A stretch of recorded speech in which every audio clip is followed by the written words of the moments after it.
എല്ലാവർക്കും നമസ്കാരം. സുഖം എല്ലാവർക്കും നമ്മൾ സുഖമായിട്ടിരിക്കാൻ കേട്ടോ. ഇത് നമ്മൾ ചെയ്യാൻ പോകുന്നത് സദ്യ കൂട്ടുകറിയാണ്. ഇത് ഞാൻ വീഡിയോ അപ്ലോഡ് ചെയ്യുമ്പോഴേക്കും ഉത്രാടവും തിരുവോണവും ഒക്കെ കഴിയും. എന്നാലും നമുക്ക് നമ്മുടെ കൂട്ടുകറി ഒന്ന് കാണിക്കാലോ. എല്ലാവർക്കും ഇഷ്ടമുള്ളതാണ് സദ്യയിലത്തെ കൂട്ടുകറി അല്ലെ. ഇന്ന് നമ്മൾ അങ്ങനെയാണ് ഉണ്ടാക്കിയിരിക്കുന്നത്. എനിക്ക് ഏറ്റവും സദ്യയിലെ ഏറ്റവും ഇഷ്ടപ്പെട്ട ഒരു സംഭവമാണ് കൂട്ടുകറി. കൂട്ടുകറിയും കാളനൊക്കെ എനിക്ക് ഇഷ്ടമാണ്. കാളനൊക്കെ നമ്മൾ ഇതിനു മുമ്പേ അപ്ലോഡ് ചെയ്തിട്ടുണ്ട്. അപ്പൊ എല്ലാവർക്കും ഓണാശംസകൾ. എല്ലാവരും ഈ കൂട്ടുകറി ഒന്ന് കണ്ടു നോക്കൂ കേട്ടോ. നമ്മളുടെ ഇന്നത്തെ അതായത് ഇപ്രാവശ്യത്തെ ഓണത്തിന് നമ്മൾ ചെയ്യുന്നത് കൂട്ടുകറിയാണ്.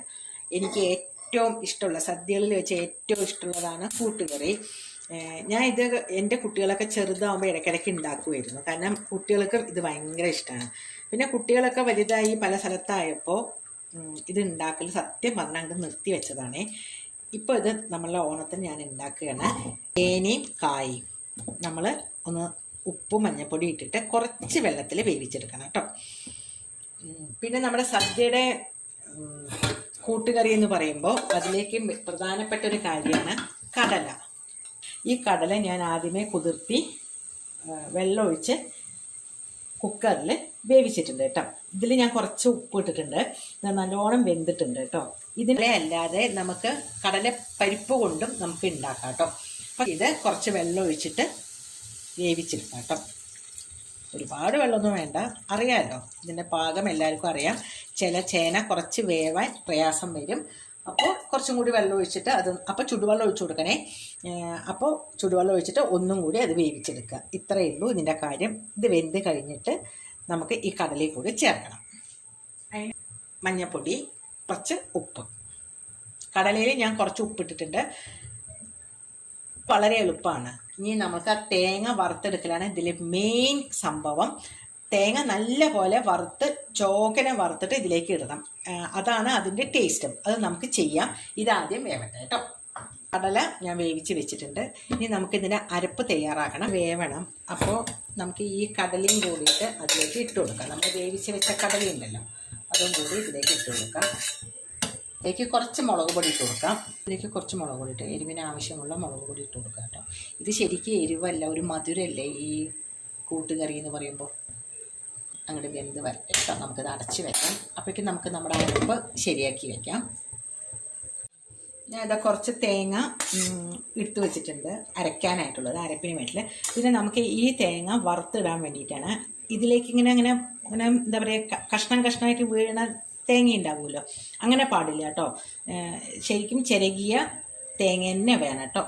ഇതുപോലത്തെ പാടില്ല എന്നാണ് പറയണത് കേട്ടോ. ഇത് നമ്മൾ അരയ്ക്കാനും ഉപയോഗിക്കാം, പക്ഷെ നമുക്ക് വറുത്തിടുമ്പോൾ അത് പാടില്ല കേട്ടോ. നമുക്കിതിലേക്ക് സാധാരണ ജീരകം കേട്ടോ, പെരുംജീരകമല്ല, നമ്മൾ സാധാരണ പച്ചക്കറികളിലേക്കൊക്കെ ഉപയോഗിക്കുന്ന സാധാരണ ജീരകം. ഒരുപാട് വേണ്ട, കുറച്ച് മതി. പെരുംജീരകം അല്ല കേട്ടോ. ഇനി നമുക്കിതിനെ ഒന്ന് അരച്ചോണ്ട് വേണം. നല്ലോണം വെന്തു കേട്ടോ. ഞാനൊന്നും ഉടച്ചു കൊടുത്തിട്ടുണ്ട് കേട്ടോ. ഈ ഞാൻ അരച്ച് വെച്ചു. നമുക്കിത് ഒഴിച്ചു കൊടുക്കാം. നന്നായിട്ടൊന്ന് കുറുകി വരട്ടെ. ഇത് കുറുകുമ്പോഴേക്കും നമുക്ക് തേങ്ങ നന്നായിട്ട് ചോക്കനെ വറക്കണം. ഇനി ഞാൻ ഇതിലേക്ക് ഒരു സാധനം ആഡ് ചെയ്യുന്നുണ്ട്. കാരണം ശർക്കര. കാരണം കൂട്ടുകറിക്ക് ഒരു മധുരമാണല്ലേ, സദ്യയുടെ കൂട്ടുകറിക്ക് ഒരു മധുരമായിരിക്കും കൂടുതൽ ഉണ്ടാവുക. നല്ല ശർക്കര വേണം കേട്ടോ ഇടാൻ, അല്ലെങ്കിൽ ഒന്ന് അരിച്ചൊഴിക്കണേ, കല്ലുണ്ടാവും. എൻ്റെ ഇതെന്നുണ്ടോ, നല്ല എൻ്റെ പൊടി ശർക്കരയാണ് കേട്ടോ. എൻ്റെ കയ്യിൽ കല്ലില്ല കേട്ടോ, ഞാൻ എപ്പോഴും വാങ്ങുന്നതാണേ. അപ്പോൾ ഞാനിത് ഇതിലേക്ക് ഇട്ട് കൊടുക്കുക. മധുരം പോരാന്ന് തോന്നുകയാണെങ്കിൽ കുറച്ചും കൂടി മധുരം ഇട്ട് കൊടുക്കാം. അതുപോലെ ഈ സമയത്ത് നമുക്ക് ഉപ്പ് ഇതൊക്കെ നോക്കാം. ഇനി കുരുമുളക് പൊടി ഇടണം. അത് ഞാൻ ഇപ്പം ഇടുന്നില്ല. ഞാൻ ചെയ്യുന്നത് തേങ്ങ നമ്മൾ വറക്കില്ലേ, ആ തേങ്ങ വറക്കുമ്പോൾ അവസാനം കുരുമുളക് പൊടി ഇട്ടിട്ട് ഇതിലേക്ക് ഇട്ടാൽ മതി കേട്ടോ.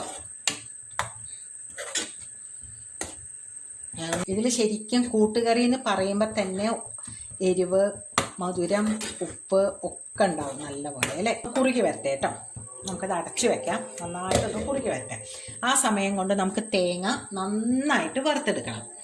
എണ്ണ ചൂടാവട്ടെ. കടുകിടാം. കടുക് പൊട്ടി നമുക്ക് 2 ഉണക്കമുളക് ഇട്ട് കൊടുക്കാം. തേങ്ങ കരിക്കരുത് കേട്ടോ.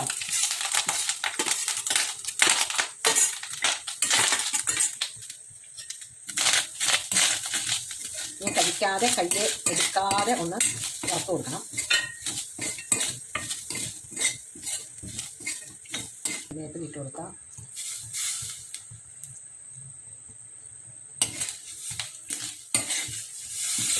വേണം കേട്ടോ. വെളിച്ചെണ്ണ തന്നെ നമ്മുടെ നാടൻ കറികൾ, ഇതൊക്കെ ഒരു തനി നാടൻ കറികളല്ലേ, അതിനൊക്കെ നന്നാവുള്ളൂ. റെഡ് കളർ ആവുന്നുണ്ട്. അതുമാത്രമല്ല എന്താ ഒരു മണം, നല്ല മണം. ഇനി നമുക്ക് കുറച്ച് കുരുമുളക് പൊടി ഇതിൻ്റെ മുകളിൽ കൂടെ ഇട്ട് കൊടുക്കാം.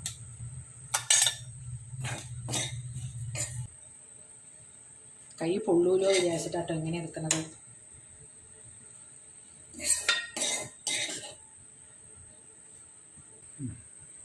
നമ്മൾ തേങ്ങയെല്ലാം ഇതിലേക്ക് ഇട്ട് കൊടുത്തു.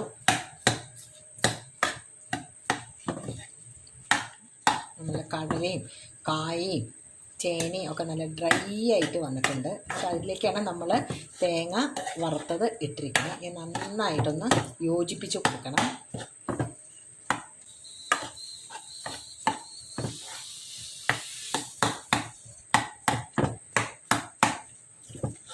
ആഹാ, നല്ല മണം. ഇനി ഇതിപ്പോൾ നല്ല ചൂടല്ലേ, കൂട്ടുകറി റെഡി ആയിട്ടുണ്ട്. നമ്മളൊന്ന് ഇളക്കി ഇങ്ങനെ കൊടുക്കുക. തേങ്ങയൊക്കെ എല്ലാ ഭാഗത്തേക്കും എത്തുന്ന രീതിയിൽ. അതുപോലെ കുരുമുളക് പൊടി നമ്മൾ ഇട്ടിട്ടുണ്ടല്ലോ, അപ്പോൾ അതൊക്കെ ആയിട്ട് ഇനി ഇങ്ങനെ ഇരിക്കട്ടെ. കുറച്ച് നേരം ഒന്ന് തണുത്തിട്ട് നമുക്ക് കാണാം കേട്ടോ. ഞാൻ അപ്പോഴേക്കും നോക്കട്ടെ ഉപ്പും ഇതൊക്കെ മതിയോ നോക്കട്ടെ കേട്ടോ. കൂട്ടുകറി റെഡി ആയിട്ടുണ്ട്. വീഡിയോയിൽ കളർ വ്യത്യാസമുണ്ട് കേട്ടോ. ശരിക്കും നമുക്ക് നല്ലൊരു എന്താ പറയുക, നല്ലൊരു ബ്രൗൺ കളറിലല്ലേ നമുക്കിത്. അങ്ങനെ നമ്മളുടെ കൂട്ടുകറി റെഡി ആയിട്ടുണ്ട്. ഇപ്രാവശ്യം ഓണത്തിന് ഇതെല്ലാവരും ഉണ്ടാക്കി നോക്കണം. ഞാൻ എപ്പോഴും പറയണ മാതിരി എരിവും മധുരവും ഉപ്പൊക്കെ ഓരോരുത്തരുടെ ഇഷ്ടത്തിനനുസരിച്ചിട്ടാണ് ഇടേണ്ടത്. നല്ല ടേസ്റ്റാണ്, നമുക്ക് എല്ലാവർക്കും ഇഷ്ടമാണ്. എനിക്ക് നല്ല ഇഷ്ടമുള്ളൊരു കറിയാണ് കൂട്ടുകറി. അപ്പോൾ എല്ലാവർക്കും ഓണാശംസകൾ. ഇതൊന്ന് ട്രൈ ചെയ്ത് നോക്കൂ കേട്ടോ.